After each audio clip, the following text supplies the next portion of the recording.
Welcome to the Indian Council of World Affairs, India's oldest foreign policy think tank.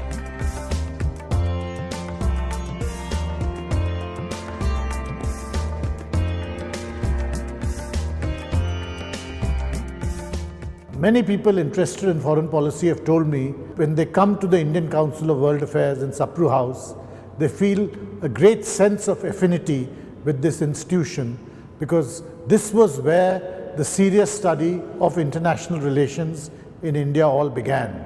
The ICWA was set up by a small group of public intellectuals some years before our independence, because they felt it important that India have an independent perspective on international affairs. Since then, the ICWA has gone from strength to strength, and it has been a long journey, almost 75 years. One particular milestone in that journey was in 2001, when the Indian Parliament passed an act declaring the ICWA to be an institution of national importance. We thus became a publicly funded independent think tank. Our governing council is headed by the Vice President of India, and the External Affairs Minister is its Vice President. We have three focus areas. The first is research, which is carried out by in-house faculty. Very rigorous research on different parts of the world, encompassing the domain of area studies. The Council has been very proactive in conducting dialogue and discussion on African affairs and India-Africa relations in order to promote an understanding on African affairs in India, an Indian perspective on Africa, given the priority that now Africa has in Indian foreign policy.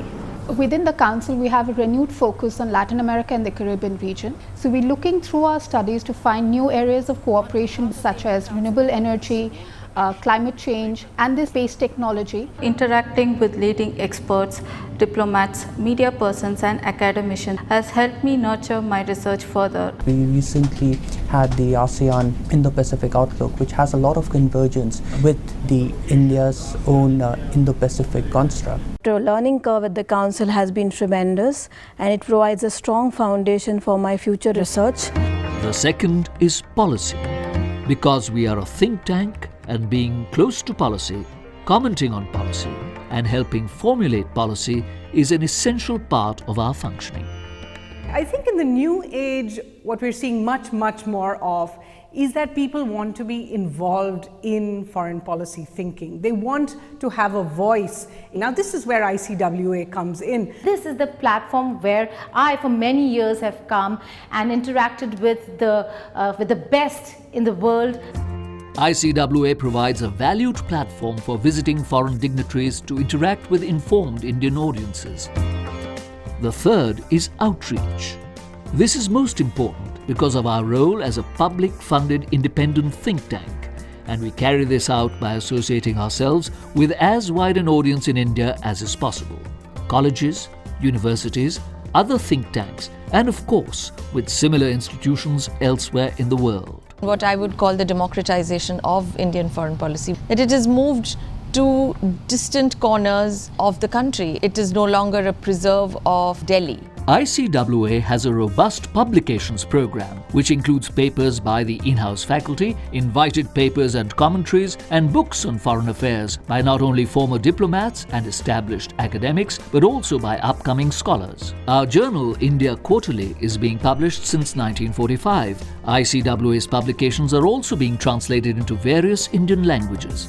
What is ICWA's role as we move into the future? The vision of the institution is to stay abreast of all the momentous changes taking place in the domain of foreign policy.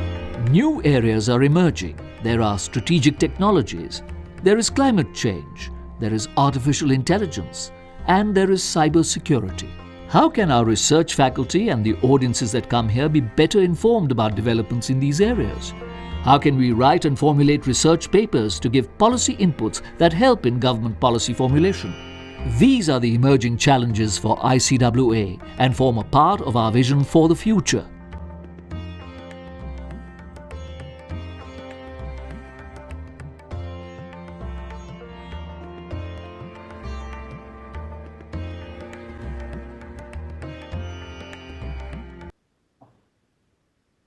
A very good afternoon to those in India and the East.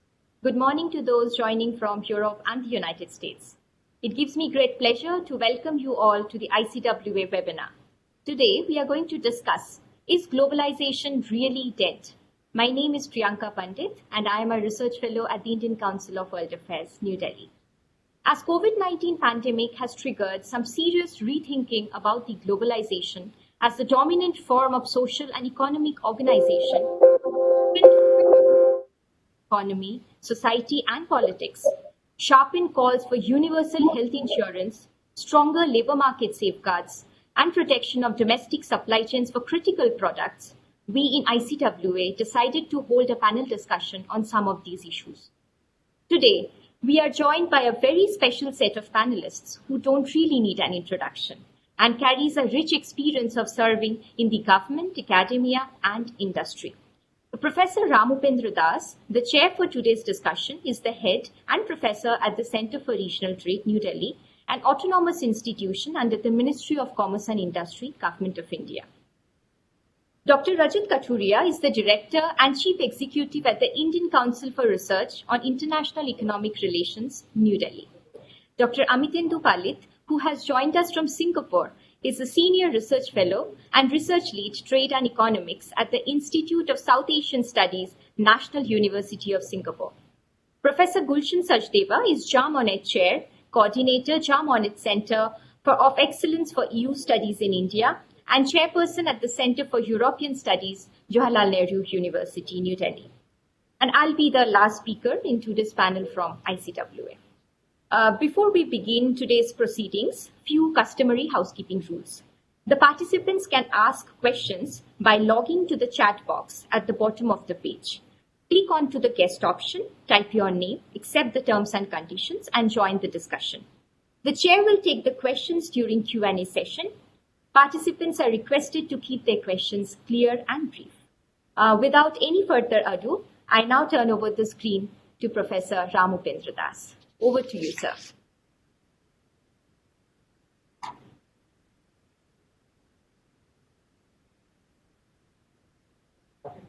So please unmute yourself. Yes. Thank you. Thank you, Dr. Priyanka. I must begin by thanking Indian Council for World Affairs, especially the head and director, Ambassador Raghavan, for giving each one of us an opportunity to share our thoughts on a very important subject of today, whether globalization is dead. And the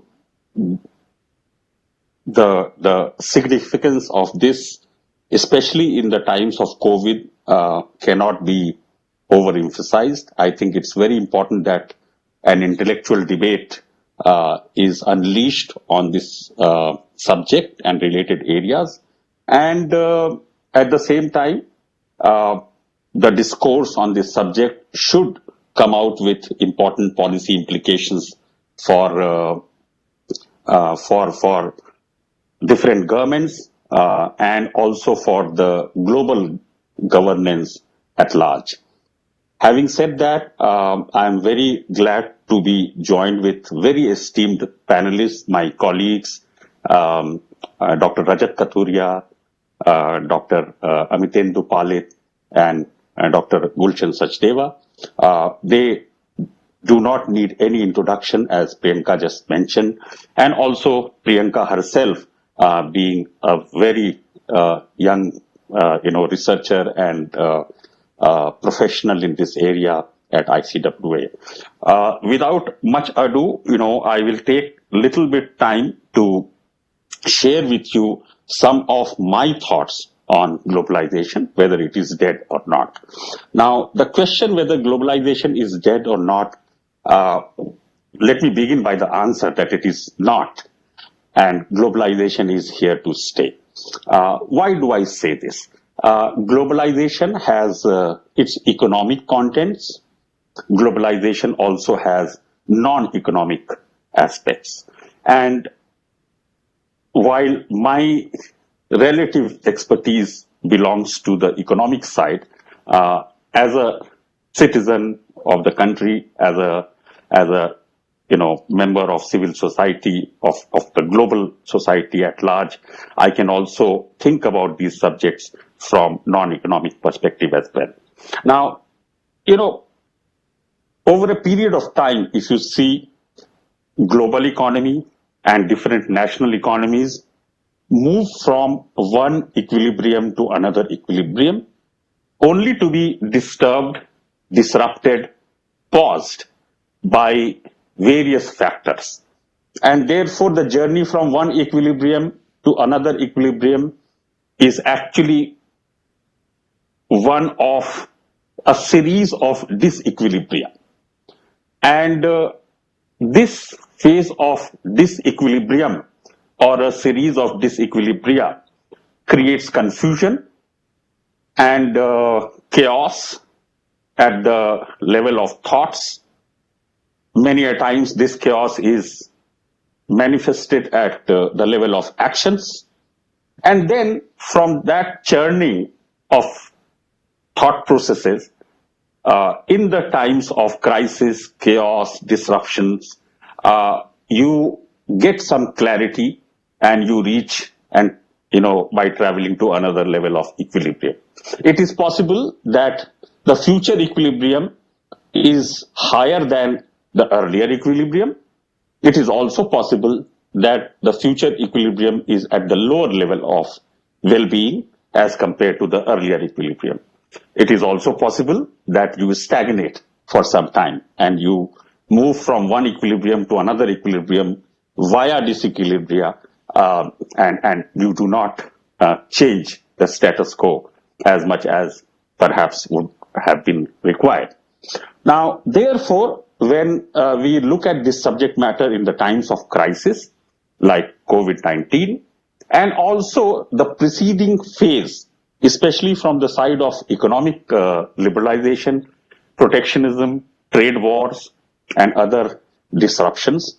And if we see the future, which is promising in terms of Industrial Revolution 4.0 and new technologies, artificial intelligence, Internet of Things, machine learning, robotics, 3D printing, and so on, I think we are passing through a phase which will be a mixture of global connections, global interdependence, and at the same time, there will be some disruptions of various variables that have existed thus far or are likely to unfold. Now, let me mention a few of those global flows captured in the variables of trade in goods, both exports and imports, trade in services, technology, foreign direct investment, both inflow and outflow, and movement of human resources. You can say professionals and various human beings traveling from one place to another place for different vocations. Now, these variables, trade in goods, trade in services, foreign direct investment, technology, human resources, as you see in the past and as the future would unfold, my hypothesis is that interconnectedness of the humankind, interconnectedness of economies, interconnectedness of factors of production, interconnectedness across technologies of different spectrum would only increase. Our video conferencing and a worldwide network of human beings joining and deliberating on a subject is a case in point. Today, we are physically distanced but digitally connected. I do not think that I was digitally so much connected through video conferencing as as we are today as compared to my existence earlier. So these are the times of interdependence, and in this context, it is very important to understand that these different variables not only connect nations globally, but these different variables are interconnected as well. So what I'm trying to say is trade in goods, trade in services, foreign direct investment, technology flows, as well as human flows, human resources flowing from one place to another. You can take the example of demographic, structures changing. Some countries with aging population, some countries with young population. So the different variables that I mentioned, they are also interconnected across themselves. So you require human beings to provide certain services. You require FDI to produce goods to export and import.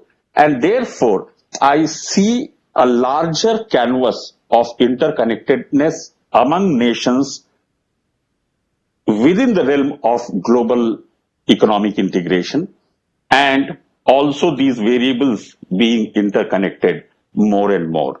Of course, this phase will go through certain disruptions, and the reality of the short term or immediate term is still unfolding. It is still evolving. So one would hesitate in predicting the future exactly, but the hypothesis is that globalization is not dead. I am being a little provocative so that there is a good debate on the subject, but I believe in this. So with this, I will end my remarks at this level. I can come in at some other time, and I would like to invite my very esteemed friend and colleague, Dr. Rajat Kathuria, head of ICRIER, to make his points. We have around 15 minutes for you to make your points. So Dr. Rajat Kathuria, over to you. Thank you. Thank you, Dr. Das. Thank you so much for that introduction, warm introduction. And I think you've set the stage really well for this discussion. Unfortunately, I completely agree with you. So your provocation is not going to sort of result in my disagreeing with you. So I completely agree with you. But before I begin to make my remarks on why I completely agree with you, let me also echo your sentiments in thanking both Ambassador Raghavan for organizing this discussion and Priyanka for coordinating and also speaking in this discussion.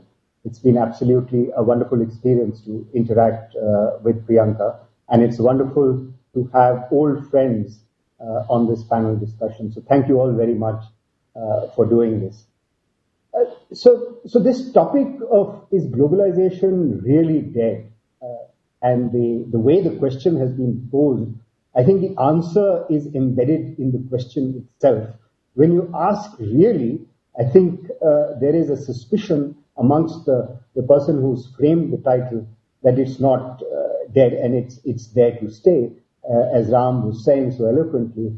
And I think, this is something that can be best sort of understood or characterized by the very famous statement that Mark Twain made at one time, saying that the rumors of my death are greatly exaggerated. And, I think this characterizes globalization really well. And there are so many other ways to describe it in the sense that globalization has gone too far and therefore going back and going forward will cause as much pain, so you might as well continue with globalization. But to sort of try and understand what the discontents, to use Joseph Stiglitz's sort of famous phrase around globalization, what are the discontents around globalization and why is it happening? And I think the discontent around globalization really has to do with, one is of course jobs and jobs being lost in the home country, in the host country, but also the growing sort of distribution disparities in income. And I think often globalization gets the blame for something that I don't think it's doing, but also it becomes a soft target. So if you look at what has happened to the distribution of income across countries in the world over a longer period of time, you will see that, if you disregard international borders, which is what globalization does, let's say there's unfettered movement of goods and services and people. I mean, if you're in that make-believe world, and if you look at the world as a whole and look at the distribution of income, there's been what people would say, there's been a convergence in income levels across the world as a result of countries from India, countries like India and China joining the band of fast-growing economies, and in the process lifting a number of people out of poverty into sort of middle income or lower middle income status. For India itself, the high growth rate years gave us a big bang on poverty alleviation. 140 million people were credited to have been removed from poverty. So if you look at the world as a whole, without creating these artificial boundaries, let's say these nation boundaries, of course you can't wish them away, but just as a thought experiment, you will see that there has been convergence in incomes across the world. And you have to take a fairly long period of time. But if you change this argument and say, okay, no, this is not a good way to look at it, but let's look at it from the point of view of nation states and what's happening to distribution of income within nation states, within countries. And there you find that the evidence suggests that the distribution of income has become a little more unequal across countries. And therefore, you want a target, you want somebody to blame. It can't be because of me, but it has to be because of somebody else. It can't be because of what I'm doing within the country that is causing this disparity in income. So you look outside and say, maybe it's globalization to blame, and globalization gets the blame for increasing disparities of income. Maybe I'm exaggerating a bit, but I think the point to make is that there are other instruments that are available at the level of domestic policy to be able to address income disparity, and maybe it is a failure of those instruments. You know, there will be winners and losers within countries as a result of engaging in trade, and there are instruments within countries, and maybe it is a failure of countries to adopt those instruments or enforce those instruments well enough that is leading to this disparity rather than trade. And some studies have proved that, you know, trade in goods and trade in services at best adds a very few percentage points to income inequality rather than the kinds of levels that you see in the United States. The median income versus the top CEO income in the United States has been 300:1, and in different countries also this disparity is growing. So you turn the question around and ask, is this disparity in income as a result of international trade, or is something else happening within countries that is leading to this wage disparity?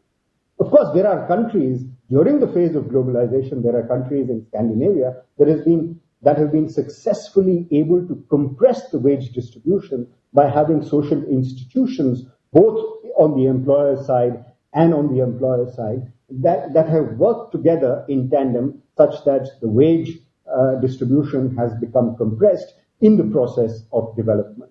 So I think, you know, globalization, just to reinforce that point, globalization often gets targeted for doing something that is perhaps not doing. In fact, if you look at the example of India, take the example of India, what would it take for us, for our blue-collar workers, to be able to make better off?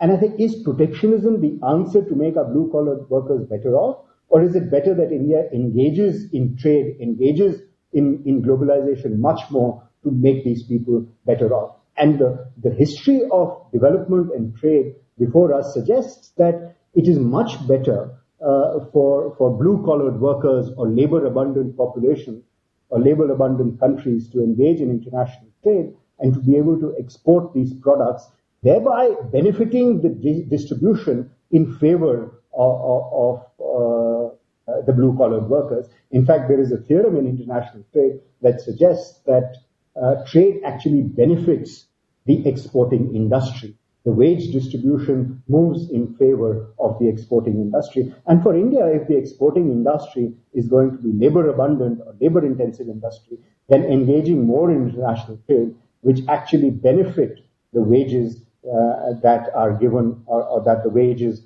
the blue-collared workers are able to secure. Now, it's another matter, how can we make this happen? And I'm happy to engage in this discussion, maybe in the question-answer session. But essentially, the point is that international trade creates winners and losers. That there's no doubt about that. But creating the disparity in incomes that we have seen within countries, I don't think you can lay the blame at the doorstep either of globalization or of international trade. And, it's a history of development of countries that every country, every generation wants to see the next generation become better off. And we've been seeing that over a period of time. The next generation has actually become better off than the previous generation. Unfortunately, that trend has begun to reverse, and maybe post-COVID, the next generation will not be as well off as the previous generation, and this could take some time to recover. But over a period, if you take a long enough time period, over a secular time period, since we had the heydays of globalization, which is when you had transportation networks that were built up across the world, transportation costs came down, there was fiber that was deployed, there was air linkages that were the logistics, the seaways, the land transportation, everything improved so much that your costs were able to be distributed across countries. That was the heyday of globalization, and I don't think it's gone.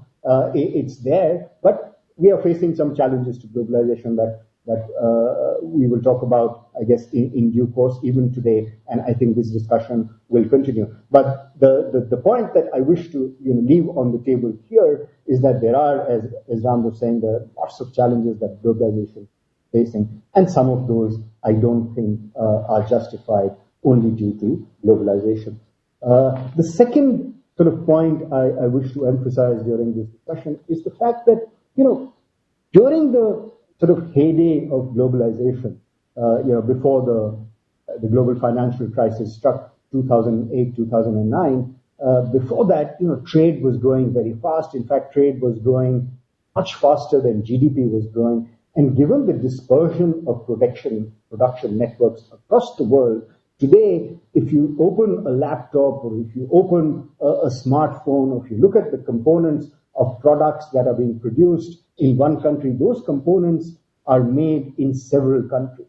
The value chains have been distributed across so many countries. Why did this happen? This happened because it was efficient to do so. Nobody is forcing companies or nobody is forcing countries to locate their value chains in China or in Korea earlier or in Southeast Asia. They are doing so because they are following a pattern of trade that economists have called, the flying geese pattern. You take advantage of labor costs and locate in countries which afford efficiency advantages so that you can be competitive in your exports. And today, as I said, components are made in so many more countries, and components and parts crisscross the world before being embodied in a final product and being sold in a country. So trade is no longer, international trade is no longer of the kind that we had seen, immediately in the post-war period, where there was greater reliance on what economists call trade and comparative advantage, which was developed countries were exporting capital-intensive or technology-intensive products, and developing countries, emerging markets, were exporting labor-intensive products, and everybody traded and was better. That kind of trade still exists. Labor cost advantage is still a reason for trade, but there's another kind of trade that has happened, which is called intra-industry trade, or trade in similar products. And a smartphone is made in China, a smartphone is made in Korea, and China and Korea trade. Different kinds of phones are made in China and Korea, and they are traded, and the components are made, in various parts of the world, giving rise to the phenomena of what I'm calling global value chains or regional value chains. Now, is it possible that if there is a sort of frustration with globalization or frustration with this dispersion of value chains across the world, is it possible to change this phenomena? What will the costs of this be? What will the costs of this disruption be? They'll be huge. And it will not be possible to do this. Yes, this COVID sort of crisis of pandemics makes companies recognize the fact that it is probably costly to engage in what is called just-in-time technology, or it is possibly costly to engage in trade with just one country as being your source of components. So you might want to make your value chains much more resilient. You will want to make your value chains much more diversified. But that is still engaging in globalization. You don't want to domesticate the value chains if they are not worthy of being domesticated. Over time, one can domesticate those value chains and have a more enhanced Make in India program. But one has to go through the paces, which is develop capabilities within the country, source components where they are made more efficiently, reduce the transactions costs, reduce at the border restrictions, so that I can assemble and export much more competitively, and I improve my competitiveness so that I can benefit from globalization rather than become much more inward looking. Because no country is an island. As I said, nobody is forcing us to trade. Nobody is forcing us to buy products that are made in other countries. We are doing it because it's cheaper to do it, and because it makes sense for both the producers to buy components and for the consumer to buy products that are cheap, that are inexpensive, and at the same time don't cause undue protectionism within them. We've seen in India what protectionism does to the domestic market. It increases prices, it creates a captive market, and it allows producers to sell low quality or shoddy products to a captive consumer market. That's not something that you want to do, and that is something that globalization allows you to get away from, so that you're able to engage in international trade. So I think the pandemic is actually an opportunity to increase participation in international trade rather than become much more inward looking, because a challenge of this nature, a challenge of this kind, I'm not only talking about from the point of view of health products, or not only talking about from the point of view of developing a vaccine, I'm talking about from the point of view of India and other markets, that we need a collective response to a collective problem that has confronted the world economy. And it's going to be extremely disruptive, as I said, both for consumers and for producers, to be able to get away from the kinds of investments that have already been made in regional value chains, in global value chains. And this has been possible because of globalization, because the transportation costs have come down. And there's been another development that has happened in the world, which is containerization. And containerization has allowed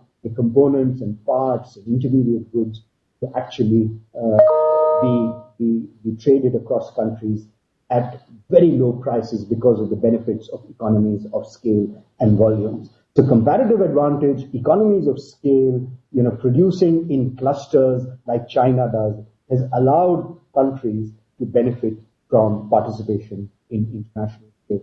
And it will be very, very costly to try and disengage. And the third and last point I wish to make, if Ram allows me, and I'll make this quickly, is that, if another manifestation of the death of globalization has been the birth of regionalism and the death of the multilateral system, or at least the pronounced death of the multilateral, or declared death of the multilateral system, which is the WTO. And because the United States is not appointing somebody on the dispute settlement panel, it said WTO has become dysfunctional, and one can debate that. But WTO is here to stay, and there are significant achievements that the WTO has made, and those achievements are that it's allowed countries that did not have a voice, smaller countries, including countries like India when we were emerging, it has allowed us to engage in international trade with bigger countries, with countries with much more clout. It has allowed us to engage in rules-based trading. And that is something that small countries always will benefit from, the existence of a multilateral system and a rules-based trading order. Of course, there are lots of preferences that are given to developing and emerging markets, but keeping that aside at the moment, the multilateral system allows countries, all countries, to participate in the system. Of course, it's become very large. There are 164 countries. Building consensus often becomes difficult, but it has served the world well. The challenges that are happening to the global system of multilateral trade are that we are moving away from just tariff-based protection now. As I said, tariffs have now come down to historic lows, and a lot of success of that is due to the WTO. We've been able to negotiate down tariffs in a multilateral system. both regionally and also through a multilateral system, to tariffs that are at historic lows. But now tariffs is not the name of the game. Even if you wanted to protect, countries now are not using tariffs as an instrument of protection. By and large, it is becoming standards and non-tariff barriers that have become the instrument. And negotiating non-tariff barriers becomes a very complex task. And I think it's the WTO that is best placed to do negotiations of standards. Because if let's say the United States is unhappy with one particular country on intellectual property or the existence of state-owned enterprises, rather than take it on bilaterally, because there will be free-riding benefits for other countries if the United States were, let's say, successful, why not get other countries also involved in the process? Rather than exiting the multilateral system, you have to join forces with the multilateral system and try and improve the basis on which trade takes place, which is, you could have environmental standards, labor standards, which will become important for trading, but also, intellectual property, subsidies, state-owned enterprises. And I think these are issues that are better tackled multilaterally because, if there is a country which is not complying with the rules, then it's better to have a global participation rather than unilaterally trying to improve the system. Unilateralism is not going to succeed because, as I said, there are so many countries in the world today. And absolutely the last point, something that, and I'll come back to this maybe if there's time in the question answer session, is, since the days of Professor Jagdish Bhagwati used to write on this, is regionalism an impediment to multilateralism or globalization, or is regionalism a path to improving and reducing trade barriers? And I think this debate will continue, and we won't really have a consistent answer depending on where you come from. But for me, I think both multilateralism and regionalism are there to stay, and we have to work within the system. So if it is an RCEP or if it's a TPP, if that approach is able to lead to a considerable reduction in barriers of trade within those countries, then I think, despite the fact that there may be some trade diversion, I think that is a way to go because they are there to stay. You can't wish them away. So multilateralism as a global phenomena and regionalism also as a sort of a global or regional phenomenon are there to stay, and they coexist. And they will continue to coexist. And both of them are manifestations of the fact that no country, no individual, and no even region is going to be an island. You have to engage, as Ram was saying, one has to engage in trade with one another. And it's not only trade in goods now, it's also trade in services. And hopefully from India's point of view, it will be trade in natural persons as well. As globalization post-COVID, I think, achieves or obtains the rightful place on the global stage. And I have no doubt that it will. And the body that will enable this to happen, there are many bodies that will enable trade to, become, capture the rightful place that it should have. I think G20 will also be one of the institutions that could push towards salvaging of globalization and making it as important as it was before 2008. Thank you, Ram, for giving me this opportunity, and I'll be happy to address questions. Thank you. Thank you, Rajat. It was indeed very fascinating, and you actually brought various dimensions of the debate on globalization. And you talked about some of the problems, you talked about role of trade and globalization, the regional value chains, how protectionism cannot be an answer, the coexistence of multilateralism and regionalism, and the focus on non-tariff barriers, the role of WTO and G20. It was indeed very comprehensive. Thank you so much. I'm sure that everybody has enjoyed this. So now we move on to Amitendu, why don't you take the floor? Yeah. Ram, thank you so much. Thank you so much to you, and then more specifically to the Indian Council of World Affairs to Ambassador Raghavan, to Priyanka, for giving me this opportunity to be in a present form as much as possible through the virtual medium, to take part in this wonderful discussion and to be in the company of old friends, as we all are reiterating amongst ourselves. Let me take this discussion forward by alluding to a more holistic perspective that we see with respect to globalization. I think historically we are all aware of the fact that the decade of the 1980s began with the narrative of Washington Consensus, which essentially led to the identification of a common set of policies which institutions across the world, the more influential institutions, primarily from the Western world, agreed on being adopted as the prescription for developing countries to move forward by and large, to get out of the debt crisis which Latin America and many other countries were facing, and then also to move towards a cohesive set of common rules which would allow the world to function more as a world, instead of making it split into blocks, because this came in the backdrop of the Cold War and the ideological split. And that was probably the time when we saw a couple of interesting developments happening. The first was this coincided with the discussion and the General Agreement on Tariffs and Trade, which led to the culmination of the Uruguay round of talks and then the eventual formation of the WTO. And parallelly, the ideological divide gave way, with one side of the bloc dissipating, another side of the bloc emerging superior.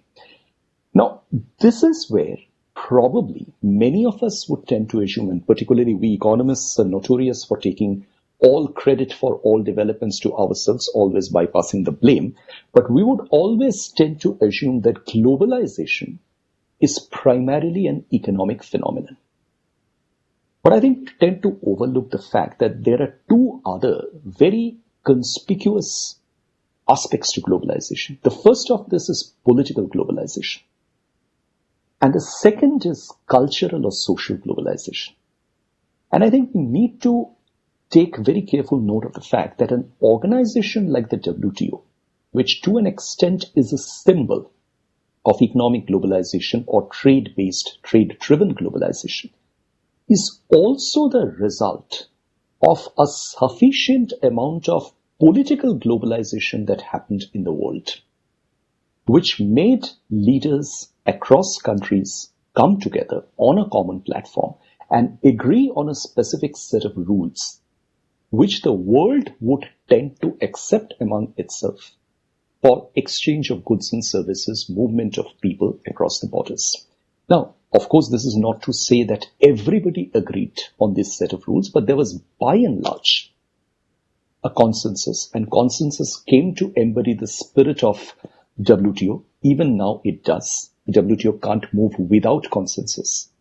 And this was the time when there was a certain amount of coming together and convergence between what the political leadership across the major countries of the world were thinking and the resultant economic globalization, which would promote much more of greater economic integration across the countries. What was carefully kept aside, and even that was also probably a result of the crafty diplomacy designed by the political leaders of the time, was that cultural globalization was actually never reflected upon. Cultural globalization was just left aside, and it was expected that over time, economic globalization backed by the political willingness and capital behind it would eventually get rid of a number of uncomfortable questions which cultural globalization is bound to create. And this is primarily the questions arising out of cross-border immigration, the effects that immigrants have on the countries that they move to, the effects that cultural conflicts create when people cross borders or try to cross borders. So all these in a very managed and calibrated fashion was probably pushed to the background by the commanding elite of globalization at that time. what we saw surfacing eventually was the turning point in 2009 when the global financial crisis actually focused the attention completely on what cultural globalization might do or can do, or what was kept under the wraps very carefully for a long period of time. But even 2009 was a point when political globalization managed to uphold economic globalization. Even that was a point of time when the G20, which represented the biggest group of countries pushing forward or managing globalization, came together to agree on broad issues, the subject of economic globalization, and to maintain the fact that globalization will continue irrespective of its downsides, irrespective of the fact that it was increasingly getting determined and identified as an exclusionary process. There are people who are being left out of globalization. The evidence was very clear. The victims were clearly identifiable. There were people, communities, cultures, groups who were increasingly feeling threatened to be a part of the global world. Cultural marginalization was becoming very prominent. But still the political leadership continued to bat for globalization.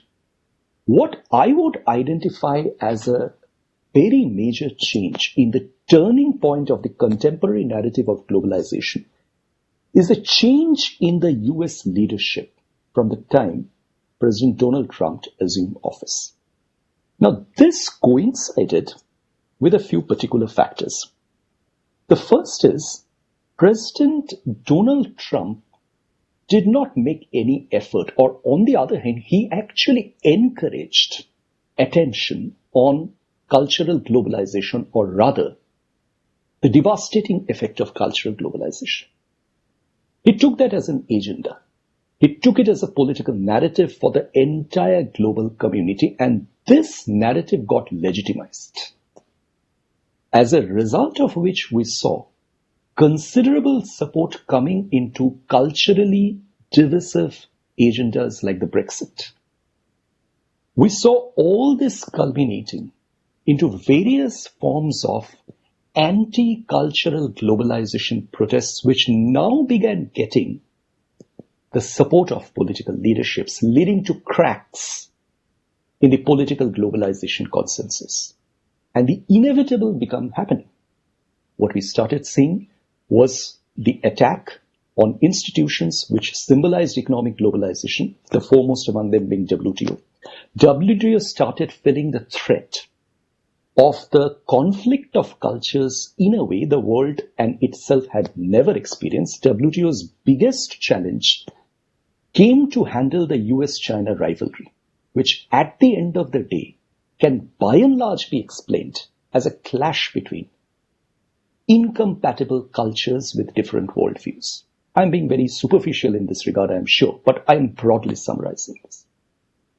Then what we saw in the aftermath of this was a situation that today we describe as COVID-19. But COVID-19 under no circumstances has actually been by itself responsible for creating the crisis in globalization. This was in the making. We've had major issues in terms of countries, communities, leaderships, institutions moving back from a broader narrative of globalization. And that began happening well before the COVID-19 hit.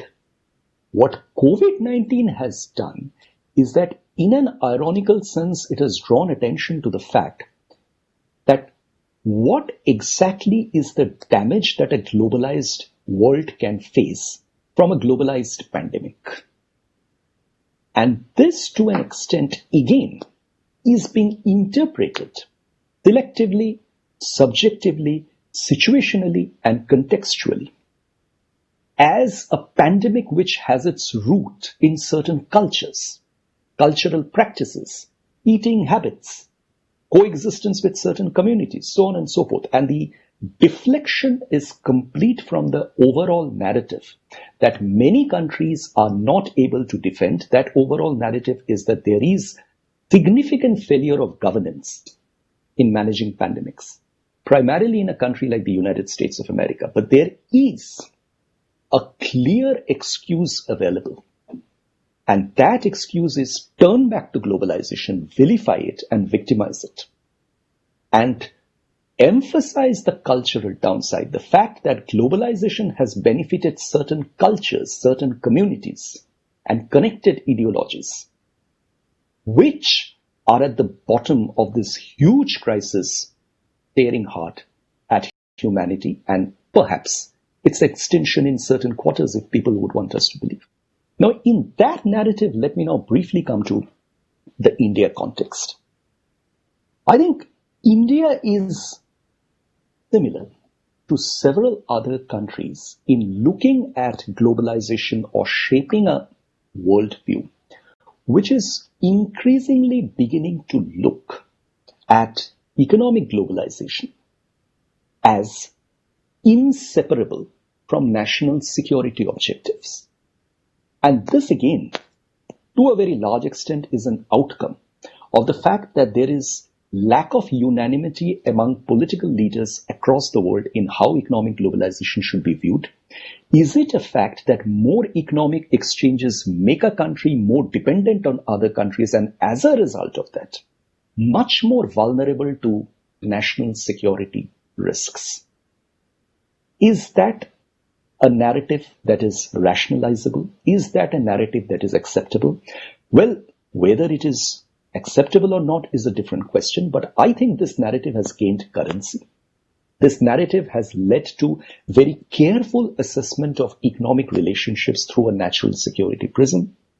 And that is bound to take a country, as it has taken India, to a position of making selective engagement and strategic choices. There are other countries of the world who are indulging in a very similar mindset, in a very similar perspective. But what we must accept is that this attitude, this perspective, immediately makes a country like India actually antithetical to the spirit of an organization like the WTO. The WTO survives on the basic principle of most favored nation. Every nation is as acceptable to all members as the other is. But when there is selective engagement, obviously this notion falls flat. There's no question of treating member X equivalent to member Y. There's always a discriminatory view, a discriminatory prism that one needs to employ. So the challenge for India is to stay as relevant to the WTO as to its policy of selective engagement, which to me is fundamentally contradictory.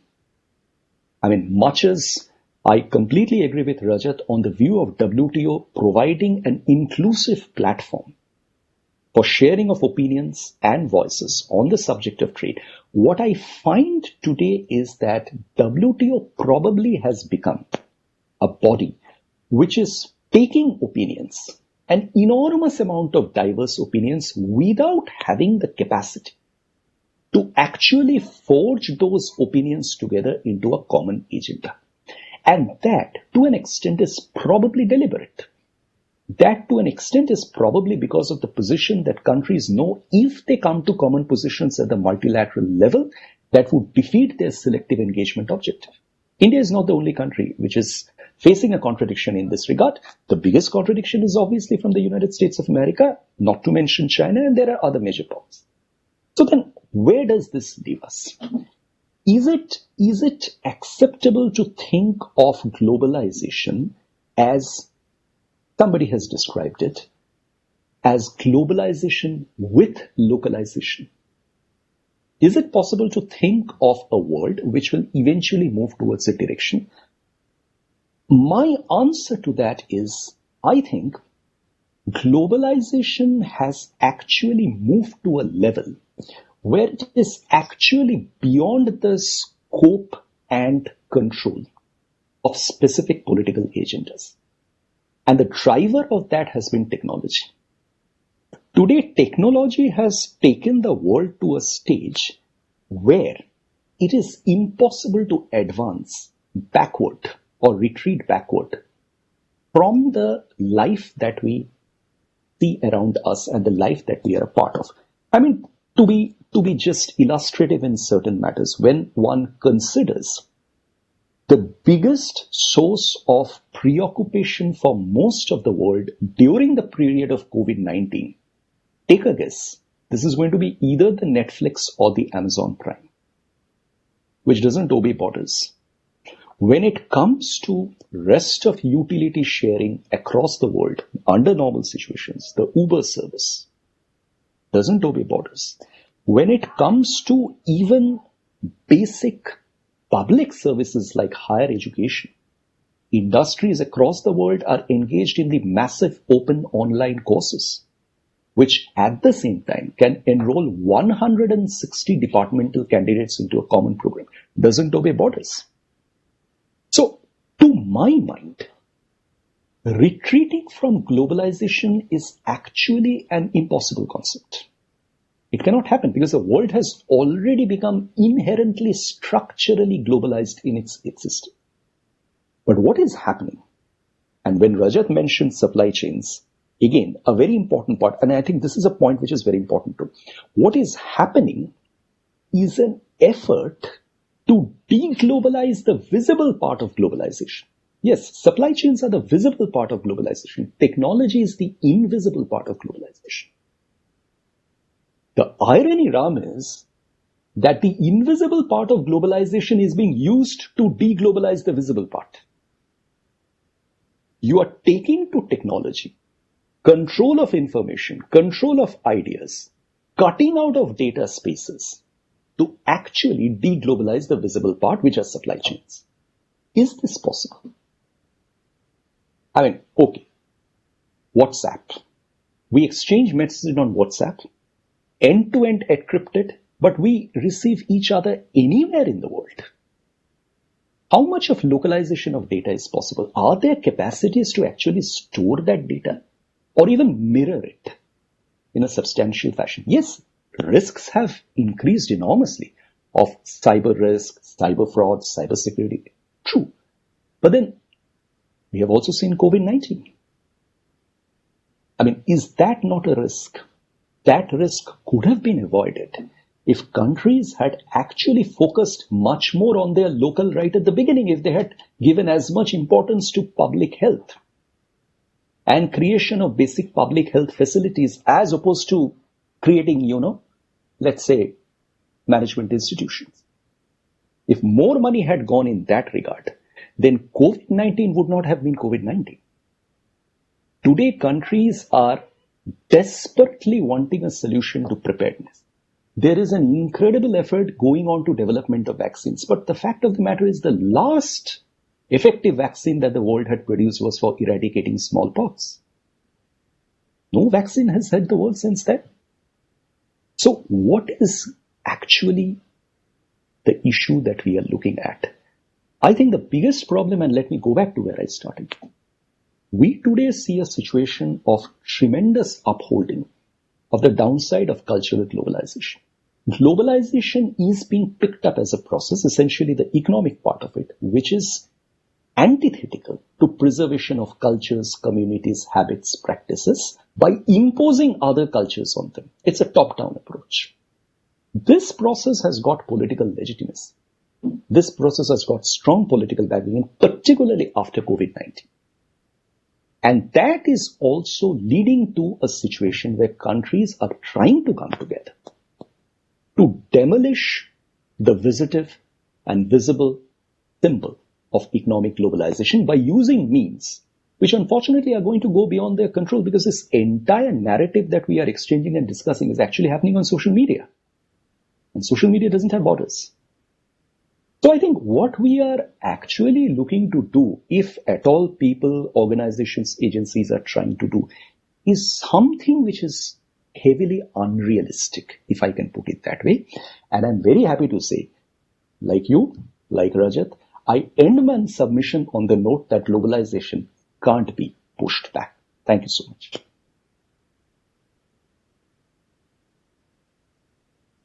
Thank you. Thank you, Amitendu. I mean, in your own style, you blended the political, cultural, and social aspects of globalization with the economic globalization, and also highlighted some of the factors of non-economic domains, how they determine some of the economic, domains of multilateralism, WTO, and how, in a reverse sense, we need to see all these enmeshed political, cultural, social media, and economic aspects of globalization, again, in a manner that makes you conclude that globalization is irreversible. So thank you so much for very thought-provoking presentation. Now I move to my another dear friend, Gulshan. I don't want any more time, between you and the audience. Please. Thank you. Thank you to ICWA for this invitation and opportunity. Well, I'll be very brief because for two reasons. One is that I have very little disagreement with the first three speakers, so I don't need to repeat many things what they have already said.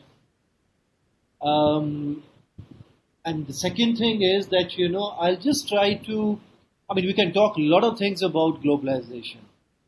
But the question which is posed, is globalization really dead?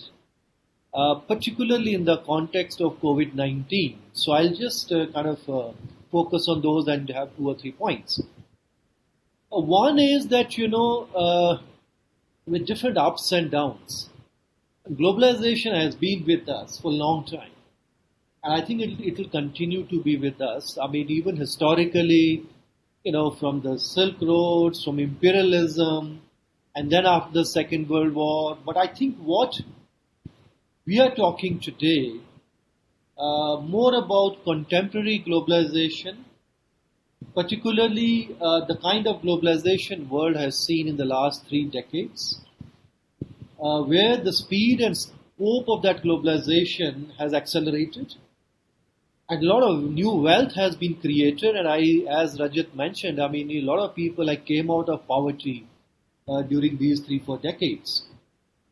So this happened particularly due to the end of the Cold War, easier and faster travel, internet, WTO, regional trading deals, rise of so many developing countries, global value chains, etc. So basically, we have become much more dependent on each other. This is what it is. So the way we understood contemporary globalization in terms of growing interdependence of large number of economies, cultures, populations, goods, services, etc. Now we have all discussed technology, etc. So in that context, I don't think there's an end of any kind of globalization. But yes, I think there is a clear disruption by COVID-19, and not just only by the virus, but the measure taken by different governments. As has been already mentioned, to large extent, there were already clear trends that the globalization was under stress even before COVID-19, not just only the crisis, but the Brexit, the US-China trade war, etc. But if you look at particularly COVID-19, I think there's 2 major dimensions, I would say. One is the health aspect of this. Now, the first thing is the way it has spread so fast throughout the world, now more than 200 countries, this is also as a result of globalization. But how to deal with this problem, whatever kind of treatments or whatever the vaccinations are being talked about, this is again, I think, would result from globalization only. More than 200 countries are affected, but how many countries are actually seriously working for vaccination? Largely some in Europe, China, US, and few here and there. But so even small medical breakthrough happens today, within minutes it's been disseminated all over the world, and everybody is trying to kind of see what you can do. So first thing is that I think any kind of solution also has to come through globalization, not away from globalization. Second, I mean, in the last couple of months, now everybody has started working remotely, particularly in the developed economies, because in, developing countries still large number of workforce is still not, I mean, they don't do the kind of work which they can work remotely. So when more and more companies are now working, and then they are finding the things, if they find that, they can finish significant part of their work remotely, and if they are satisfied, then even if when the pandemic is over, I think then it's, once you're working remotely, you don't have to work, I mean, in one country, you can do it anywhere. So in that sense, I think it will even accelerate the process of globalization, which was already underway.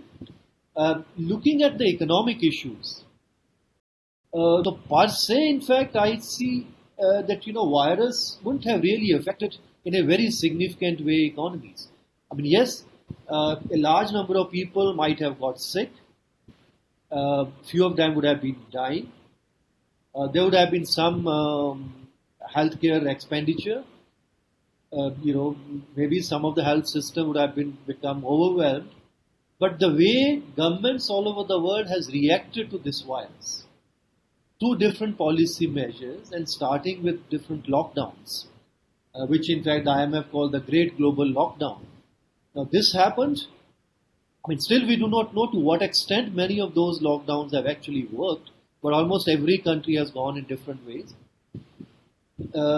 This happened partly perhaps due to lack of knowledge about the virus and also because of panic, but I think many countries which became victim of the virus later, I mean, there was enough evidence available to them by then, but I think still many countries continue to go with the similar kind of policies with different kind of very serious. So as a result, what you have now is unprecedented economic crisis. Why unprecedented? I think all the IMF and others, they have come out with, all kind of, explanation, because this has affected developing economies simultaneously, which never happened actually earlier, because when different kind of crises were happening, of course there were global crises, but to some extent, either they were concentrated on developed part or in the developing part, and then all the demand and supply side basically simultaneously being affected. So as has mentioned, I mean, there is also crisis of governance. In fact, most of the governments have not been able to really come out very, in a good way that they have been able to manage this crisis. So we know some theories how to deal with recession. You know something how you deal also with depression, but this is a deliberate suppression of economic activities. So how do you really deal with this? Because when the government themselves, they have kind of, ordered all these activities have to be stopped, then what kind of policy measures, whether any kind of stimulus packages are going to really work is very difficult to see. So now the geography is changing. I mean, from different countries it's coming. Now we are in the South Asia and Latin America. This is now the epicenter here. And only last night what you saw, the IMF came out that it has to be, this year, there'll be 5% negative growth. The global economy, advanced economies and the US economy would be minus 8%, and the emerging and developing economy is also going to be about 3% negative. And the impact is going to be such that, even all the Eurozone economies are going to be down by at least 10%. India is going to be minus 4.5%. Now, similarly, the global trade volumes are going to be down. So yes, one can conclude from these figures that yes, when your economies are down, when global trade is down, when commodity prices are down, so yes, as a result of this, there's going to be less investment, less trade. So yes, this is a kind of end of globalization or very serious. But at the same time, IMF is also predicting, and others are also predicting, maybe by next year we'll have a reasonably good growth. And then what is going to happen when you have that kind of growth? I don't think most of the countries which were part of globalization are going to abandon globalization. So already you can see there is some kind of normalcy is already returning in Europe. China, the same thing. Of course, not that the virus is gone, but the way somehow I would say many of those countries have come out from this. Hopefully, we will also come out after a few weeks out of this. Now, the problem here is, I think countries which were less integrated before, for whatever reason, now in fact they are also trying to further isolate themselves from the global trends. And I think these are the countries which are going to be losing in the long run. I'm actually specifically mentioning India because what actually we have done in the last 5-6 years. We haven't signed any, Mr. Das, in the last 5-6 years, we haven't signed any major FTA with any country. We haven't even signed RCEP. So it means, for whatever the reason, those are different issues we can, but we were already so cautious about this globalization, and now when the economic conditions are down, they are difficult all over the world and also within India. Obviously, there is a setback, so we'll be much more cautious about doing anything. But as I think has already been mentioned, the global value chains are not going to disappear. Yes, this may happen that geography of those global value chains may change. There could be economic reasons, there could be geopolitical reasons. At the moment, as I have seen from some of the studies, that about 20% global manufacturing is concentrated through China. Now, that may change, but the concept of global value chain is not going to disappear. So it means globalization is not going to end. There might be certain qualitative changes which may happen. Because that's what I'm saying, if you're talking about only contemporary globalization today, which is the last 25 years or so, now the center of that contemporary globalization happened to be China. So if there is a bit of a change in that, it's not so easy, but yes, if major countries, whether the US or the Europeans, we are a relatively smaller player in that game, but if they decide to change that value chain, in either take it back or perhaps, change it, diversify somewhere else, but that doesn't mean that globalization is going to change. There might be certain adjustments here or there. In India, whatever our anti-India, anti-China sentiments, what we have, because of other geopolitical and security reasons.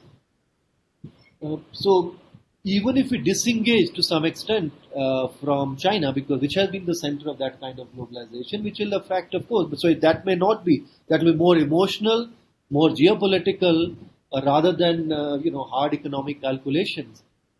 Yes, if we go by that, then of course we'll be also have certain negative impact of that on our own economy per se. So overall, what I can see is I totally agree with your point that I don't see. Yes, there has been stress. Globalization has been under stress even before that. The stress has perhaps gone even further. But globalization is not going to end. This is going to remain with us. Certain qualitative change. And yes, if we play, first, if we manage our economy and manage COVID-19 problem effectively, then we might be able to take advantage of whatever the changes which are going to take place, from whatever, after a few months or after 1 year or so. Otherwise, we are already kind of losing from that globalization, so we'll lose further. Thank you.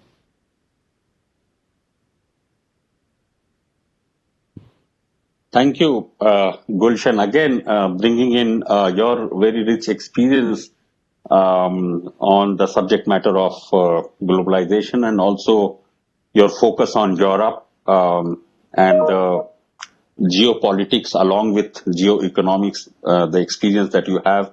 I feel that you have very adequately and eloquently highlighted that globalization and global value chains will stay. The China-centeredness, if the bigger powers, bigger economic powers decide to alter that, that may happen. But globalization per se will remain with some qualitative or even say quantitative changes. But I think the major argument that you gave, that even to handle a pandemic of this kind and of this scale and this kind of uncertain times, the solutions to that also perhaps will come only through globalization. So I think we have to understand the merit of collaboration, the merit of joint ventures, the merits of interdependence, and pooling our knowledge together to solve even uncertain challenges and address the situations like pandemic. So thank you, Gulshan, very much. We have reached 4:40 and 5 o'clock we have to close. We have received many questions. So what I will do, I will go in the order of sequence that we have received and pick up only 3 questions first, and we will see how much time we have. And I think one question is there for by name. So Priyanka, yes. Yeah, please.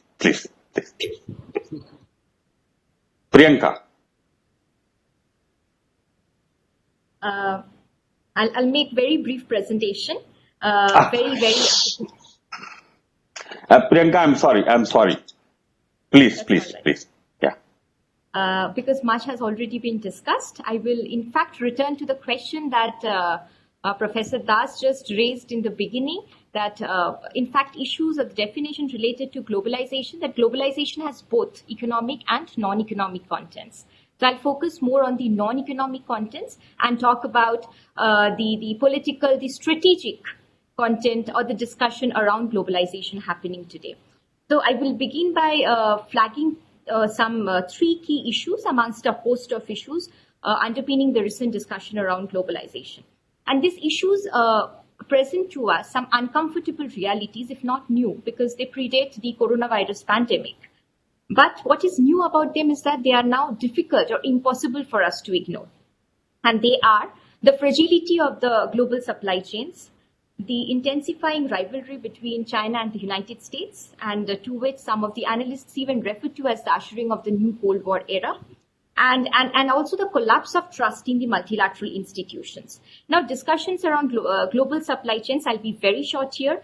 We know that what pandemic has done, in fact, the economic crisis, the discussion around global value chains have been ongoing, especially after the 2008 financial crisis, when trade in GVCs, global value chains, declined as compared to trade in non-GVCs.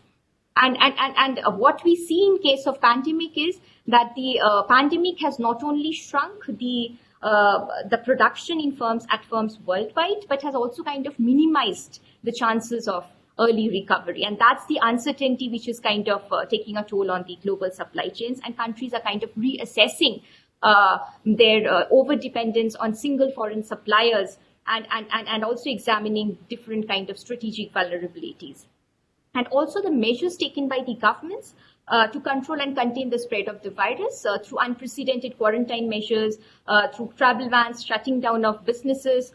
A lot of this has also made the firms very vulnerable, and these firms who have suffered lockdowns will now try and impose substantial costs on the customers. So that's something which is also the center of discussion around the global value chains. And what has further put the spotlight on these global value chains is the spurt in protectionist policies adopted by both the governments from the developing as well as the developed countries, by pushing tougher screening for foreign investments, and also by raising barriers, different tariffs and non-tariffs, etc.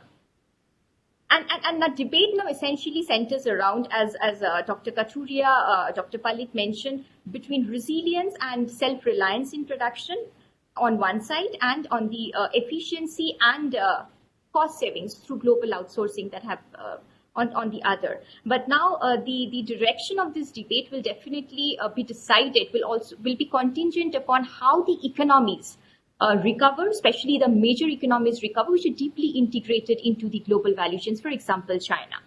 Now, the second issue, which is again linked to the very first, is the growing tensions between China and the United States. Now, tensions already existed. We saw years of trade war. And what is happening now, in fact, following the COVID, or a little before the COVID, is the competition entering into new areas of technology, be it 5G, artificial intelligence, etc.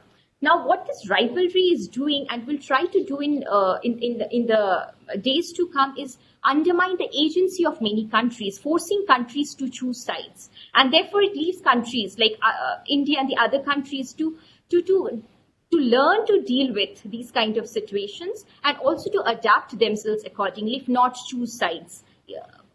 And this is typically difficult for Asian countries because the pressure on them will be higher given the integration that they have with the Chinese economy. China is not only a neighbor, markets are very dependent on the Chinese economy, especially the Southeast Asian economies. And therefore it will be difficult for them to deal with in the coming days. And another major, in fact, larger implication of this growing hostility, if we see, is that the breaking down of the consensus that existed around the economic globalization, which kind of led to the creation of a single set of rules which govern the movement of trade, capital, etc. And that's something which is only going to increase with the intensifying of the rivalry. And the third crisis, is the crisis facing the multilateral institutions, which Dr. Palit has mentioned, and Dr. Kathuria has also described. Dr. Palit has actually described it in great detail. So if you look at the history, I'll not repeat them, but just if you look at the history of these reforms in the multilateral institutions, what we clearly see is that the active role played by the developing countries in bringing about the reform agenda in these institutions. But what is happening currently is it's the major powers, or once understood as the trustees of this international system or the rich men's club, who are now withdrawing from these consensus, withdrawing from these institutions, and no longer believing the multilateral spirit. And as a result of which, it is creating deadlocks, creating a crisis of confidence in these institutions. And issues such as the special and differential treatment in the WTO, for example, which once formed the bedrock of understanding between the developed and the developing economies, is now, we have seen how it is breaking down after facing repeated attacks from the Trump administration. And it is only, US-China rivalry is only going to increase the stress on the multilateral institutions, primarily because we need to understand that the conditions which enabled the cooperation among the major powers and between the major powers and the developing and the least developed countries no longer exist. And also, I will also talk a bit about the technology, which Dr. Palit mentioned, how technology has changed the nature of globalization. Yes, technology has changed the nature of globalization, global value chains. But then we need to also understand, we need to also look at how the entire debate around technology and state, the marriage between technology and state, and how the definition around technology, especially the new technology, use of new technologies, have acquired a kind of new dimension in the COVID days. And this is especially to do with the increasing surveillance, ascendancy of the nation states, which has happened as a result of these technologies through the increasing surveillance, and especially what we see in case of China.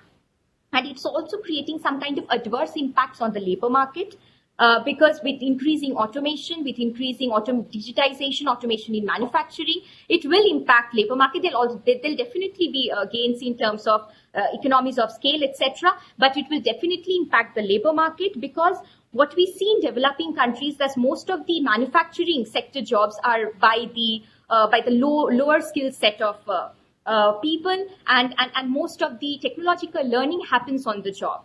And therefore, what the governments in these countries will have to do is invest in kind of technological education, technical education, and so that the workforce kind of acquires a particular kind of skill set to be able to adapt to the new kind of change brought about by the technology and the automation and digitization following the COVID. And therefore, coming to the question, which currently preoccupies everyone and also happens to be the theme of today's webinar, is whether the solution is resorting to protectionist nationalist policies or looking for international multilateral coordination. I think it's a wrong question to ask to begin with. In fact, we have to reframe the question and take a non-linear approach to these issues, because what we see is that while the initial response to this crisis has been shutting down of borders, but then the health crisis soon revealed that countries cannot just have nationalist autarkic solutions, be it about procuring masks, ventilators, medicines, etc. In fact, the pandemic accelerated the need for international cooperation. But then what we need to understand that the characteristics of these international coordination or cooperation, or the new mechanisms of solidarity, there has to be some kind of innovation into it, some kind of reimagination, which will be sustainable, which will also be inclusive, and which will also and which will also be based on a realization that leadership will no longer emerge from Washington or from Beijing. And we also need to understand, of course, I echo with all the speakers, distinguished speakers in the panel, that yes, a retreat from globalization is definitely, as a dominant mode of social and economic organization, is not possible. In fact, it risks hurting more people than helping. And therefore, and it will also have a great toll on the economies of the small countries who, in absence of natural resources, will find very difficult to produce a critical mass in main industrial sectors. And in fact, a breakdown in global trade could reverse many decades of their growth. But then also we need to understand that the globalization, we need to reimagine the globalization of the conditions that used to characterize or underpin the globalization, and make it much more, and strengthen the safety nets, and bringing the issue of public health, climate change, in fact, much more sustainable issues. And under this new globalization, so nations would benefit from an effective advance warning system that we saw in case of coronavirus, also in Ebola, which the world lacked, which World Health Organization also failed to provide, a common information base, large medical research, vaccine development budgets, coordinated strategies, and also export bans, and also prohibitions on moves that can only advantage one country by disadvantaging others, such as export bans on medical equipment. And these considerations again clarify that issues like pandemics, climate change require globalization, require globalizing of policies, because in these domains we need to move beyond the nation state solutions and look for global responses, global collective responses, develop global rules that allocate responsibilities and prerogatives. And finally, I would like to conclude by quoting Danny Roderick, that the fate of globalization will not depend on what the virus does, but on how we choose to respond. Thank you. Thank you, Priyanka. That's what I was mentioning, that because we have reached 4:40 and we have around 10 minutes for questions, 5 o'clock we have to. So, but I think the note on which you have ended is very important, and you have actually provided a very balanced perspective on globalization, why you see a trend in nationalistic sentiments, and the nation states and their surveillance role getting momentum, getting stronger. But at the same time, how, while this happens, the nation states role, goes on with what it is doing right now. Ultimately, there are merits of globalization and interdependence and cooperation. So that is very fascinating to have a balanced view on globalization as well. So thank you, Priyanka. Now, as I was mentioning, that we are left with, as you have suggested, we are left with around 7 minutes. So what I will do is, I will just take 3 questions. There are some interlinked, but we will have 3 questions posed to each panelist, and I will speak 1 sentence towards the end before I hand over you to propose a vote of thanks. One very provocative question from Mr. Abhishek Mishra is, why are we not thinking about closed economy other than globalization? That is one. Second is, and then there are many, so I'm sorry, audience, if and very distinguished audience actually, I'm sorry to take up your questions, but one more observation, Ambassador Suresh Goyal, I do not think there is any doubt on the validity and importance of globalization as a geo-economic idea. Where is the doubt coming from? Geopolitics? If so, emergence of power centers globally, which actually ride on globalization to concentrate power in a few nodal points poses. So the geopolitics within the realm of economic globalization and the geopolitics, which is actually posing questions in terms of polarization or concentration of power. And there is one question which talks about Divya Mishra, question for Palit sir, global commons dividing the countries more than it is uniting. In reference to China's expansionist nuisances amidst corona pandemic, your comments please. So I leave it at these very provocative and burning questions. Others, we can live with those. So over to you maybe in the reverse sequence. Gulshan, first you, and then Amitendu, and then Rajat. Well, in fact, I just read.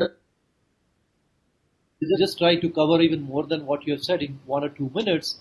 One is why not closed economy? And I think there is no need to debate that, because I think many of those debates have already been settled long before. So most of the closed economies we also followed for some time, but I think there's no point now debating those, because we lost, and many other countries really did not benefit from when other countries were really opening up.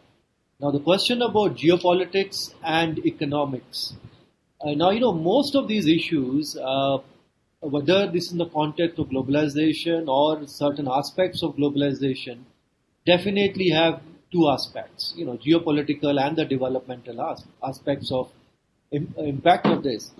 So at what particular point in time, what do you really emphasize on? And that's your choice. There was also a question about Europe and China, how Europe and China would kind of, are going to deal with it. Now, if I look at the way Europeans have dealt with China in the last 20-25 years, mainly because they're deeply engaged with each other. And they know that, every day more than $2 billion worth of goods and services are being exchanged every day between China and Europe. So they started focusing more on economics part rather than geopolitics part. Not that the Europeans do not know geopolitics.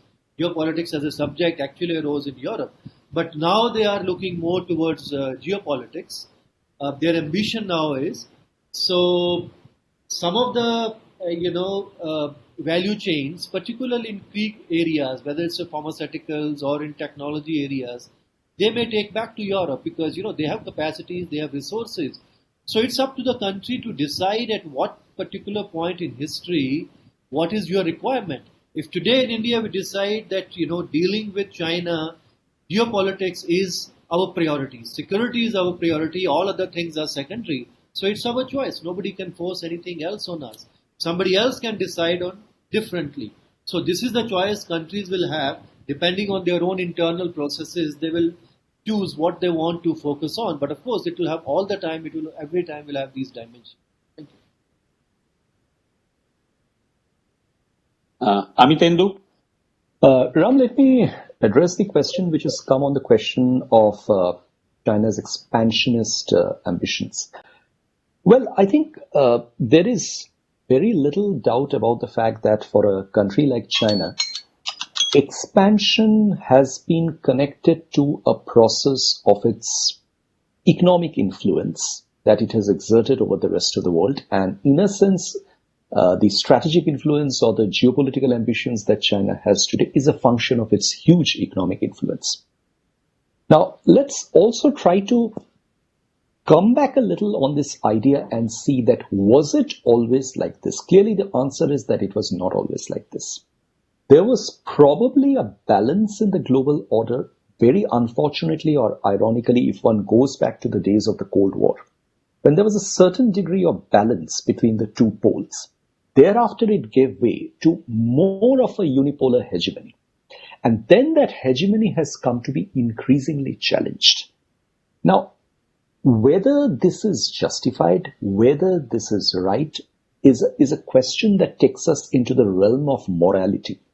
And what we know is that national interest and strategic interest are not really exactly driven by morality, but they're driven much more by realpolitik. My submission is that I don't think that given an opportunity, there is actually no country in the world who would not want to dominate control over commons, who would not want to actually have a substantive turf ground with respect to commons like maritime spaces, energy, natural reserves, radioactive minerals, and so on and so forth. But this actually has to be looked at in the context of whether such control is necessarily leading into a greater control of global spaces. This today with respect to China is very clear, that such control is indeed leading to a greater intention of controlling global spaces. But here again, the question arises that if that is the case, then are the global institutions ineffective for blocking such control? And then why are they ineffective? Because China was for a very long time not in the control of global institutions. Why did they not rise to a position of blocking such control? Was there actually a deliberate effort on part of some countries of the world to leave these global institutions weak? Was it a specific reason as to why the IMF or the World Bank has hardly ever seen any Asian heading it? I think these are questions which need to be asked specifically before one looks at the current behavior of China, which is very unusual and abnormal in terms of the norms and rules of Anglo-Saxon patterns of behavior that we get to see. And I think what Gulshan said is actually very interesting to note, that Europe's engagement with China has always been structured in a limited fashion. Europe never actually took it beyond a space. And it was almost like we agree to disagree and we don't agree to come closer than what we are. The moment one tries to do that, there's bound to be a conflict. So now we get into the realm of institution management and their role in guarding global commons, where actually institutions are being found completely ineffective.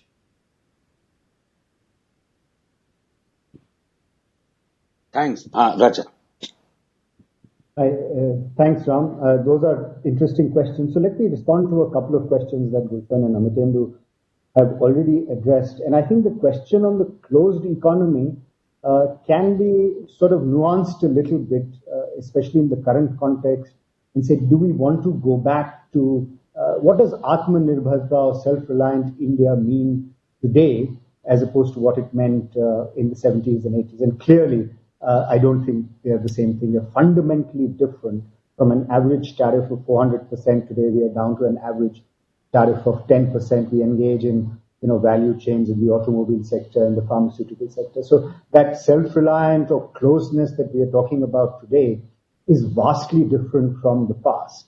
And that is leading to sort of an engagement with what is also beginning to be called enlightened mercantilism, etc., across the world. And a lot of countries engage in that rhetoric about enlightened mercantilism. But we have learnt the wrong way that, we can't say imports are bad and exports are good, and therefore we will increase exports and we will prevent imports. And those two policies, as we have learned to our dismay, are contradictory, and they cannot coexist.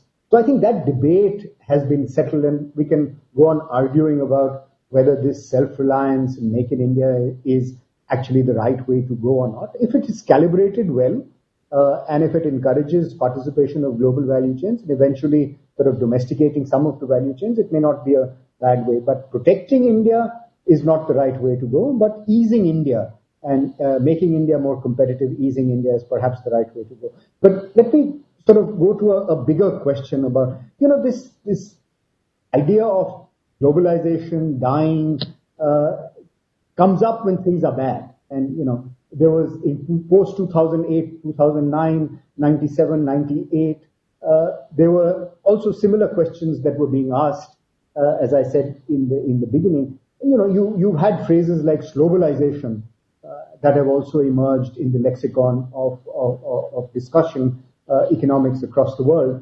So you have globalization with a human face, globalization which is more inclusive.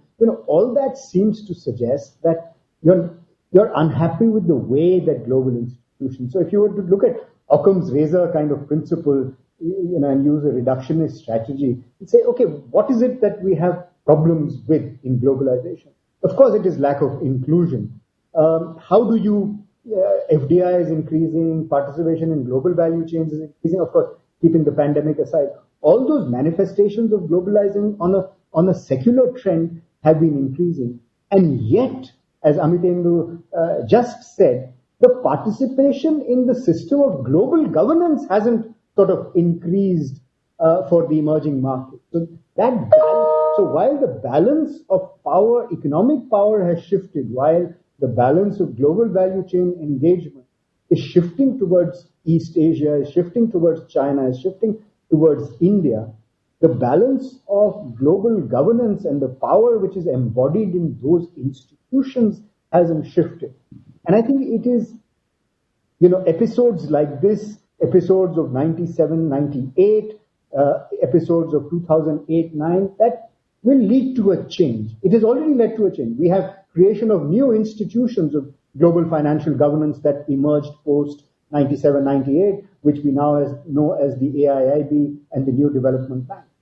There has been a demand for increase of quotas for emerging markets in the IMF and the World Bank. Obviously, the existing powers are reluctant to give up their power that they've enjoyed for decades. Belgium, a small country, has much more vote in the IMF and the World Bank than we have, being a much larger country and more economic strength. So these are, discontents of globalization, which, a crisis will help sort of move the needle. I'm not saying we'll be able to address them immediately, but they will help move the needle on those. And that is absolutely critical, that the institutions of global governance reflect the shifting balance of power, economic power, from the West to the East and to the South. And I hope that happens, because that's one way that will ensure that globalization is able to achieve and play the purpose and serve the purpose it was originally set up to play. And one more thing, we haven't discussed this. Of course, I'm focusing on economics, is that, economics also has other spillover. The European project, as Gulshan has so nicely said, the European project was, greater engagement of trade as a result to lead to reducing the possibility of conflict. And economic globalization also sort of is, hopefully, that the more pervasive, the more diffused economic globalization happens, it will hopefully reduce the possibility of conflict. Of course, the world is going through a disorder, but we have also prevented the Third World War from happening. There have been minor skirmishes that have happened, including what we have seen, but we have been able to prevent a large-scale conflict across the world. Thank you so much. Priyanka, do we have a little more time for a couple of more questions, or we should?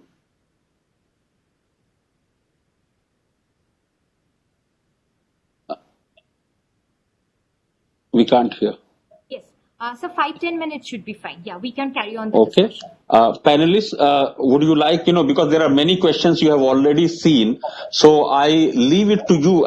One or two questions you can, answer, and so that, we should not appear that we have spoken and we have not adequately addressed the very distinguished audience's questions. So if you like, you can comment on any other question that you would like to comment. We can take another 5 to 7 minutes time.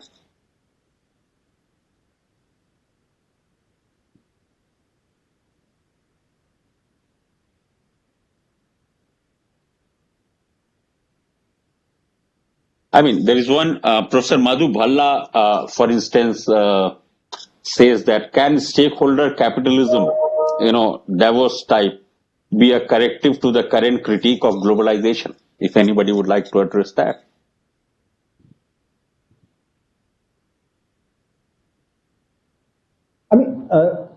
Sure. I sort of like to address that.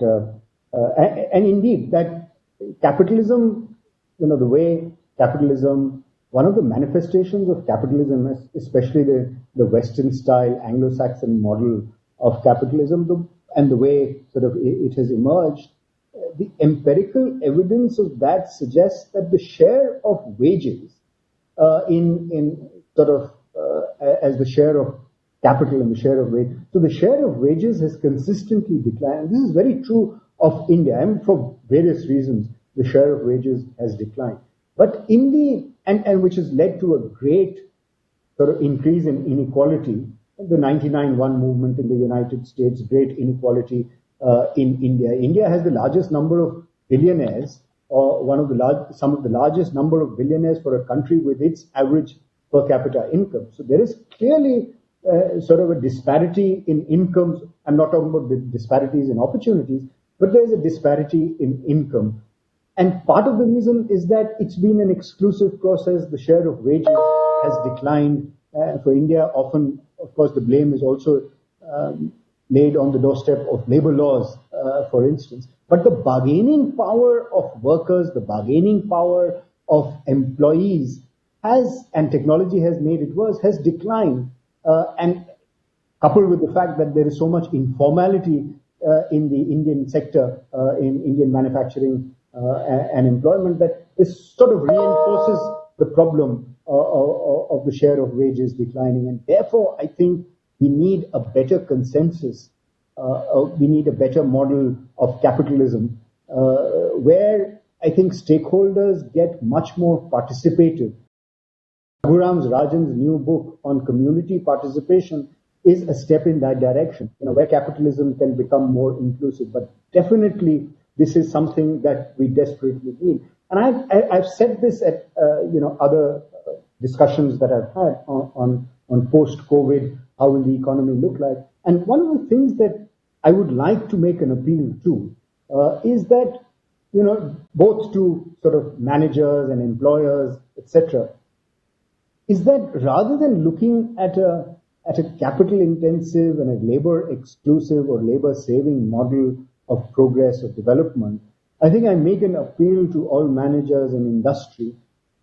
Given what has happened in this pandemic in India, given the desperate state of labor, given the desperate and abysmal conditions of labor and complete lack of social security, this is like the RBI often makes an appeal to banks, moral suasion, lend more. This is an appeal to the managers and industrialists across the country. If it is possible to employ more labor, don't substitute with technology. Employ more labor. It is still cheaper to do so because India's labor-abundant technology or labor-abundant workforce means that you will have some comparative advantage in wages still. So use that because it is for your own good. It is in anticipation of ruling out a future social revolution. It will be important not only for the government but the private sector to make capitalism much more inclusionary and stakeholder-based. If it gets exclusionary, and if this continues for a long time, I don't know how long we can sort of maintain this social contract that we have. How long can we obviate a social revolution that the migrant crisis has showed that could very much happen? Thank you. Gulshan, there is one question for you. How do you see the prospects of decoupling between made in China and the European market under the impact of COVID-19? Because you touched upon this subject. Yeah, to some extent, I did touch this. As I said, the question is that both Europe and China are very deeply engaged with each other. And it's not very easy for both of them to decouple from each other. But they have been, now it seems that Europe is trying. They are trying to also speak in one voice because, particularly the way in the last couple of years, the BRI has also expanded into Europe, and 17-1 where China was dealing Central Eastern European countries and countries in the periphery differently. So now it seems that there is a certain ambition within Europe to deal with Europe much more unitedly, more geopolitically than what has been so far. But, these are only words so far we have seen, but, one has to see in the years to come how this is going to translate into actual policies. But the Europeans do work normally very methodically. So they would, perhaps one can see some results. There was also, just I'll take half a minute, there was another question also to me about whether Made in India and Swadeshi sentiments in India are we on the wrong path or something? As I mentioned earlier, that it's quite clear that India has been very cautious as far as liberalizing, as well as participation in the globalization process in the last 5-6 years, definitely. So if there is a conscious policy that we do not want to participate, and RCEP was also one of the examples of this, and also many other negotiations which have been doing, and particularly Europe, as I've seen, since 2013, those negotiations have also been frozen. If we have decided that, okay, we do not want to participate, then it's still okay because that's a conscious decision. But the problem is if we are confused, then it's a problematic because we give signals to everyone that we are open, we want to be, we are for globalization, but at the same time, actually we don't deliver when anything concrete comes to us. Now that is a bit of a problem with most of our partners in the last 5-7 years. So there is nothing wrong in Made in India, there is nothing wrong in Swadeshi, because if we believe that that's what the right policy is for us, and we work on those. But at the same time, we also give signals to everybody that we are actually the most, one of the most open economies in the world. We want to be, taking part everywhere, but at the same time, we don't do that. So that confusion should not be there in our mind. Otherwise, whatever policy we follow, we should follow clearly and tell our partners that this is what we are going to do.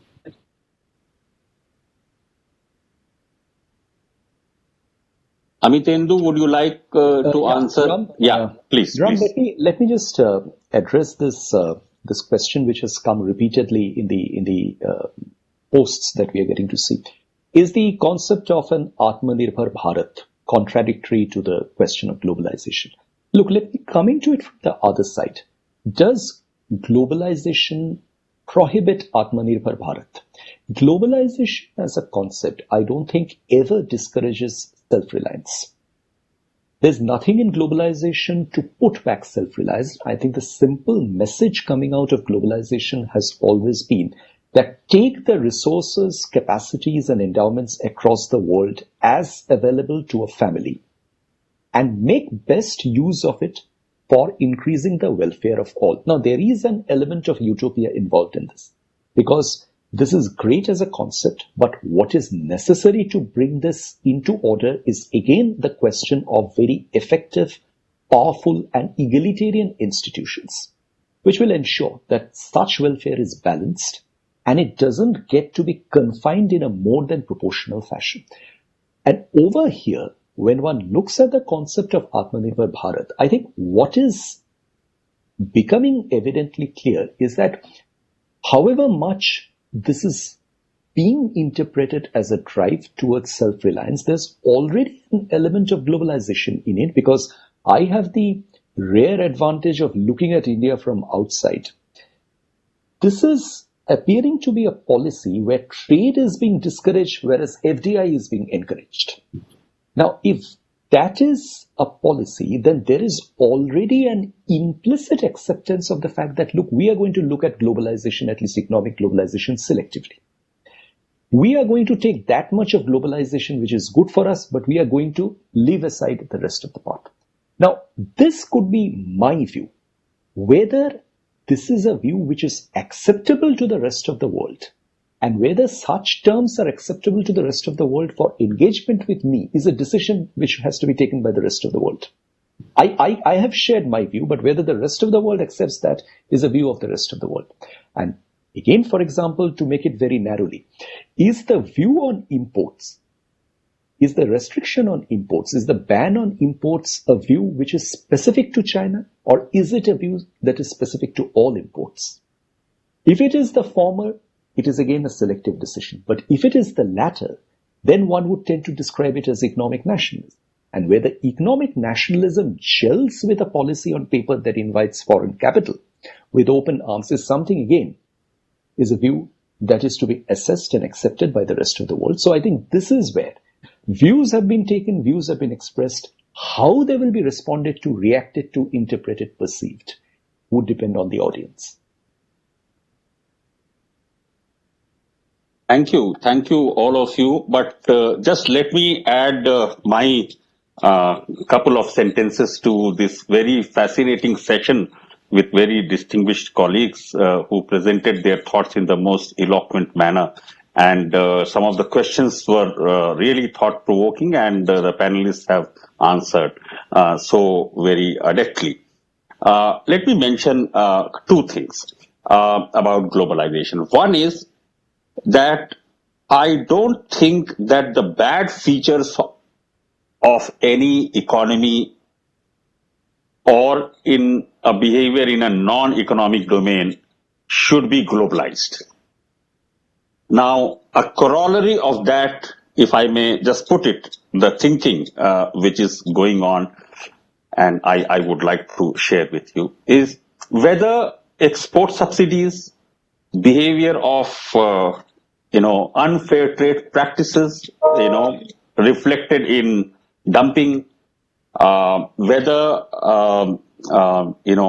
thefts in intellectual property rights, whether such behavior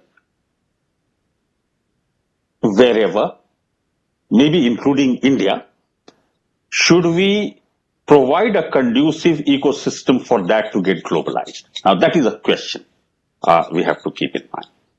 Second is, in my view, in my personal view, I would imagine globalization both on economic and non-economic dimensions as efforts by individuals for global welfare and efforts by global community, global institutions for individual welfare. Now, that is what it may sound utopian in geopolitics and geoeconomics, but I think we must strive for what ought to be done rather than what can be done, because that is what unshackles our capacities and capabilities and try to achieve what should be done rather than what can be done. So with those few words, let me thank ICWA, Rajat, Amitendu, Gulshan, and Priyanka, and Ambassador Raghavan for such a fascinating afternoon today. I hope the listeners enjoyed this. We enjoyed their questions. It was not possible to take them up, given the time constraint, but I'm very sure we are all going back much more learned than before 3:30 p.m. of today. So thank you, and over to you, Priyanka. On behalf of Indian Council of World Affairs, it is my pleasure to propose a formal vote of thanks. First of all, I take this opportunity to thank our distinguished speakers for entrusting us with their time and sharing valuable insights on the subjects. Today, discussions have benefited immensely from their rich expertise and experience in the areas of economics, development, political economy, and international relations. I would express my sincere thanks to Dr. T.C. Raghavan, DG ICWA, for his keen interest, guidance, and support received for the conference. I would also like to thank Mr. Shomen Bagchi, DDG ICWA, Ms. Nutan Kapoor Mahavar, JS ICWA, for the constant support towards the preparations for the webinar. Our special thanks to the IT and seminar team for ensuring the smooth running of the webinar. I would be failing on my part if I don't express my deep gratitude to the research wing of ICWA, starting from the Director Research, Dr. Nivedita Ray, and research fellows for their valuable inputs and support. Lastly, I would also like to thank our esteemed audience for joining us this afternoon from various parts of the country and from different time zones and making this webinar a success. Thank you once again.